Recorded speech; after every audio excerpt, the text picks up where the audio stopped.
Hello, ici Margot Klein, bienvenue dans cette vidéo. Aujourd'hui, je voulais parler du conflit qu'il y a souvent entre les riches et les pauvres. Déjà, je voulais échanger autour de ce sujet, les riches, les pauvres. C'est toujours... on est dans un monde binaire, un monde de dualité, donc on va toujours opposer les gentils et puis les méchants. Voilà, donc les riches et puis les pauvres. Donc, pour qu'il y ait des riches, il faut qu'il y ait des pauvres, et pour qu'il y ait des pauvres, il faut qu'il y ait des riches. Voilà, donc ça veut dire quoi? Ça veut dire que c'est relatif et que c'est construit en opposition à une autre réalité. Donc il suffit juste de regarder de quelle façon on détermine les riches dans nos sociétés. Donc déjà, on base les riches sur, et les pauvres aussi sur le montant d'argent gagné par mois, ou sur le patrimoine possédé. Donc on réduit richesse et pauvreté à l'argent. Donc déjà, si on part de ce constat-là, c'est un constat assez fermé, mais c'est mesurable, c'est quantifiable. Et dans notre système capitaliste, en tout cas dans le système dans lequel on vit, on veut quantifier les choses. On ne s'appuie pas du tout sur la qualité, mais sur la quantité. Donc c'est ce qu'on fait pour mesurer qui est riche, mesurer qui est pauvre. Donc comment on fait pour mesurer qui est pauvre et comment on fait pour mesurer qui est riche? Donc il suffit de regarder. Les pauvres, on établit donc dans un pays, par exemple si on prend la France, voilà, on prend toute la masse salariale, tous les gens qui créent de l'argent. Et en fait, on regarde combien tout le monde gagne, on fait une moyenne. Bon voilà, la moyenne en France, j'en sais rien, peut-être elle est à 1500. Disons que c'est 1500. Eh bien, tous les gens qui sont dans les 10% les plus riches du pays, bien c'est les plus riches. Et tous les gens qui sont dans les 10% les plus pauvres du pays, eh bien c'est les plus pauvres. Donc en fait, on voit que c'est quand tu fais partie des 10% des plus riches de ton environnement, de ceux qui gagnent le plus de ton environnement, ben, tu es le plus riche. Quand tu fais partie de ceux qui gagnent le moins d'argent dans ton environnement, ben, tu es le plus pauvre. Donc en fait, le plus riche, c'est ceux qui gagnent 10% le plus, et les plus pauvres, c'est ceux qui gagnent 10% le moins. Donc en gros, c'est un concept assez ridicule. C'est-à-dire qu'en France, les riches, ça peut être par exemple, je crois que c'est au-dessus de 107 000 euros par an, et puis les plus pauvres, c'est en dessous de 900 euros ou 700 euros. Voilà, donc... ça évolue tous les ans, donc c'est pour dire aux États-Unis ça sera quelque chose de différent, en Chine quelque chose d'autre de différent, au Maroc quelque chose d'autre de différent, en Suisse quelque chose d'autre de différent, à Malte, etc., etc. Vous avez compris le concept. Donc déjà, on s'attache à des concepts qui sont une illusion et qui sont assez ridicules, puisque ça change tout le temps, ça change tous les ans, ça change en fonction des pays, et puis c'est relatif. Donc en fait, et puis c'est juste sur l'argent qu'on gagne. Bon, voilà. Donc déjà, si on regarde ce concept, il est assez ridicule. Mais si on va un petit peu plus loin, à quoi sert ce concept et pourquoi on continue de l'alimenter de manière générale? Parce qu'on a divisé le monde en deux catégories, très simple. Il y a les riches et il y a les pauvres. Mais si on va plus loin, il y a les méchants et il y a les gentils. Et il suffit de regarder les films, il suffit de regarder les dessins animés. Alors ça, les dessins animés, les Disney, moi j'adore. Donc il y a toujours le méchant et puis le gentil. Donc dans les films, c'est toujours la même chose. Il y a le méchant, il est très méchant. Souvent il est riche, quoi. Il a une mâchoire carrée, il a un physique de méchant. Puis il y a le gentil, qui lui souvent il est pauvre, il a galéré, le méchant l'a fait souffrir. Il est beau, le gentil. Et puis souvent blond. Et il va combattre le méchant. Et puis le gentil, il est prêt à se sacrifier pour montrer au méchant qu'il a tort et pour montrer au méchant que c'est pas bien son comportement. Voilà. Donc dans nos films c'est comme ça, dans les dessins animés pour enfants c'est comme ça. Bref, on grandit, on est baigné dans ça. Dans les gentils sont ceux qui se sacrifient et qui sont pauvres, et les méchants sont ceux qui ne se sacrifient surtout pas et qui sont riches. Donc en gros, qu'est-ce que ça veut dire? Qu'est-ce qui se grave comme ça dans les croyances limitantes en nous? C'est si je me sacrifie, que je suis pauvre, alors je suis dans le bon camp, le camp des gentils. Si je vis mes rêves et que je suis riche, alors je suis dans le camp des méchants, des coupables et des connards. Du coup, dit comme ça, on n'a pas tellement envie d'être dans le camp des coupables, des connards et des méchants, on a plutôt envie d'être dans le camp des gentils, de ceux qui font tout bien, des parfaits, des persévérants, de ceux qui se sacrifient, voilà. Donc, qu'est-ce qui fait? On est majoritairement pauvres. Donc, pourquoi? Quel est l'intérêt de nous mettre ça dans l'inconscient et d'ancrer ça comme croyance limitante? Bien, tout simplement, c'est que du coup, si vous êtes pauvre, vous avez accès à moins de choses, parce qu'on est dans un monde matériel et capitaliste. Donc si vous voulez une lampe, bien il faut de l'argent pour l'acheter, hein. Si vous voulez un téléphone, c'est pareil. Donc voilà, c'est un lieu commun le truc, donc voilà. Donc en gros, plus on est pauvre, dans un système capitaliste. Alors si vous vivez dans un système en marge, vous avez créé votre propre système, moi c'est ce qui m'intéresse, de créer mon propre système, créer mon propre État, mon propre pays, mais en attendant, là on vit dans un système capitaliste, voilà, donc si on est pauvre dans un système capitaliste, eh bien on a moins accès aux choses, on a moins de liberté matérielle, on va dire. Donc, eh bien, on est plus facilement contrôlable, c'est-à-dire que si on ne peut pas payer son loyer, eh bien, on va aller travailler, on va prendre tout ce qui passe. Donc, plus on va avoir un peuple où ses moyens sont limités, et plus c'est un peuple qu'on va pouvoir contrôler.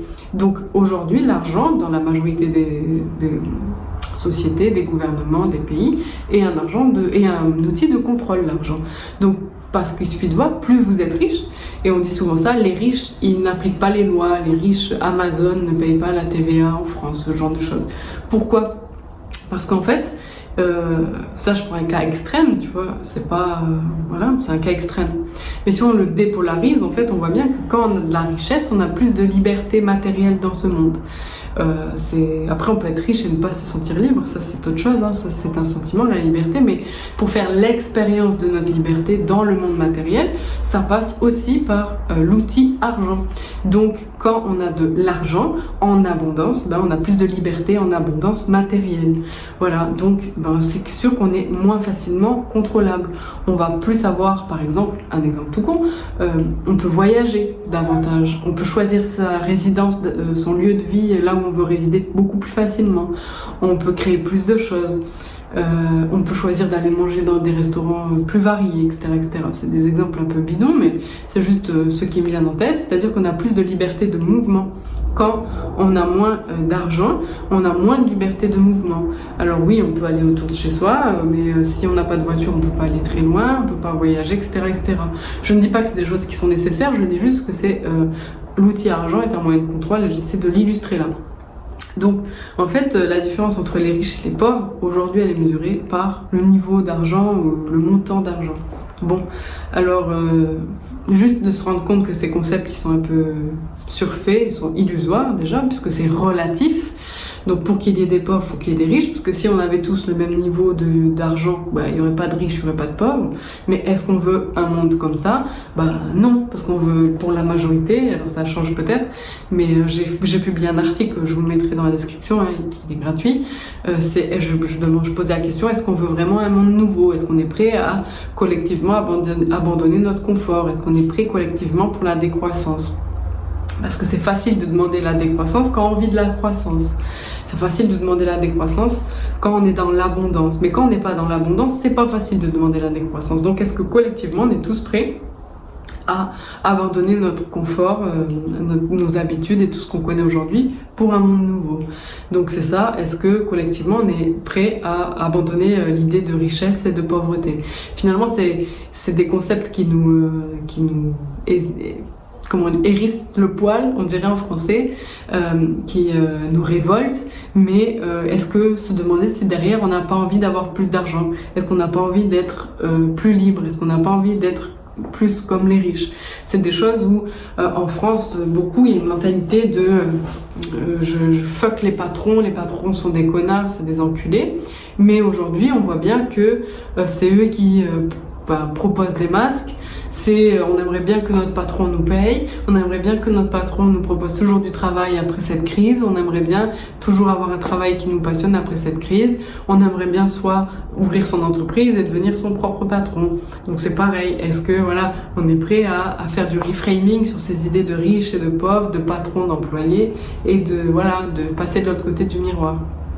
C'est juste une réflexion que j'avais, parce qu'on me demande souvent, Margot, ça fait quoi d'être riche? Margot, quand t'étais pauvre et maintenant t'es riche, c'est quoi ta mentalité? Bon, alors moi je me suis jamais considérée comme pauvre et jamais considérée comme riche. Je me considère juste comme Margot, comme un humain. C'est le seul truc qui a changé, c'est le niveau d'argent que j'ai. Bah oui, c'est sûr qu'avant j'étais un petit peu à la rue avec 70 € par mois et que voilà, je me faisais héberger. Est-ce que j'étais riche? Non, c'est sûr, j'ai été plus pauvre. Mais est-ce que je me considérais comme pauvre? Non. Ce que je veux dire, c'est que riche et pauvre, c'est un état d'esprit. C'est une étiquette qu'on veut se coller. Est-ce qu'on veut correspondre à cette étiquette et à cette dualité? Moi, je me considère ni riche ni pauvre. Si on regarde les chiffres, oui, alors je fais partie des 1% les plus riches. Est-ce que ça a vraiment une valeur? Pas tellement. Ça m'offre la liberté. Mais est-ce qu'on en a vraiment besoin ou pas? Oui, moi j'en ai besoin pour réaliser ma vision. En tout cas, j'en ai envie. J'ai envie d'expérimenter la richesse dans cette vie-là. J'ai expérimenté la pauvreté. Je n'aime pas. Je préfère avoir plus d'argent. Bon, voilà, c'est juste aussi un choix de qu'est-ce qu'on a envie d'expérimenter. Est-ce que je me suis définie en tant que pauvre ou riche? Non. Il y avait des faits par contre. Oui, j'avais pas d'argent. Oui, maintenant j'ai de l'argent. Voilà, c'est juste ça. Est-ce que, par contre, notre énergie change? Et ça aussi, j'ai préparé un article sur ça où je parle, en fait, que finalement, être juste riche ou pauvre, c'est des niveaux de conscience, c'est des niveaux énergétiques. Et souvent, enfin, je vous ferai une vidéo à ce propos parce que c'est un peu plus long. Je pense que j'écrirai un article parce qu'il y a un niveau de conscience, un niveau d'énergie. Par exemple, la peur, la colère, la jalousie, c'est des énergies basses. Et les énergies hautes, c'est plutôt la joie, l'amour, l'éveil de conscience, la volonté, le courage, etc. Donc, ces niveaux de conscience, ces niveaux d'énergie, bah, c'est un peu ce qui va définir notre niveau de richesse ou de pauvreté. Et ça englobe du coup beaucoup plus que l'argent. Ça reflète plus la richesse d'âme ou la pauvreté d'âme. Donc voilà. C'était un peu les concepts que je vois parce que en ce moment, c'est beaucoup les interrogations. On flippe pas mal sur l'argent. On a beaucoup d'incertitudes au niveau de cet argent. Quand la crise va arriver, est-ce qu'on va tous perdre notre argent? Blablabla. Bla, bla, bla, bla. Donc, c'est un sujet qui intéresse pas mal en ce moment. Je voulais juste recentrer un petit peu le débat et juste se demander qu'est-ce que ça veut vraiment dire richesse, qu'est-ce que ça veut vraiment dire pauvreté, et se rendre compte qu'en fait c'est juste des chiffres sur un compte qui nous sont bien utiles pour vivre, qui nous sont bien utiles pour kiffer notre vie. Et quand on dit que l'argent ne fait pas le bonheur, essayez la pauvreté. Moi je trouve que quand on a l'abondance, on a beaucoup moins de problèmes, et que l'argent est un outil de développement spirituel et qu'on a besoin de l'expérimenter pour se développer et de se rendre compte qu'il y a autre chose que ça, mais on a besoin de passer par là. Et ceux qui disent que l'argent ne fait pas le bonheur, c'est les gens qui ont de l'argent. Donc il y a un indice aussi là-dedans. Voilà, c'était un peu le débat. Dites-moi dans les commentaires ce que vous en pensez. Et puis, ça m'intéresse. Voilà, je vous mets tous les liens. Et puis, si vous voulez commander Bonjour Richesse, c'est dans la description. Ciao, ciao.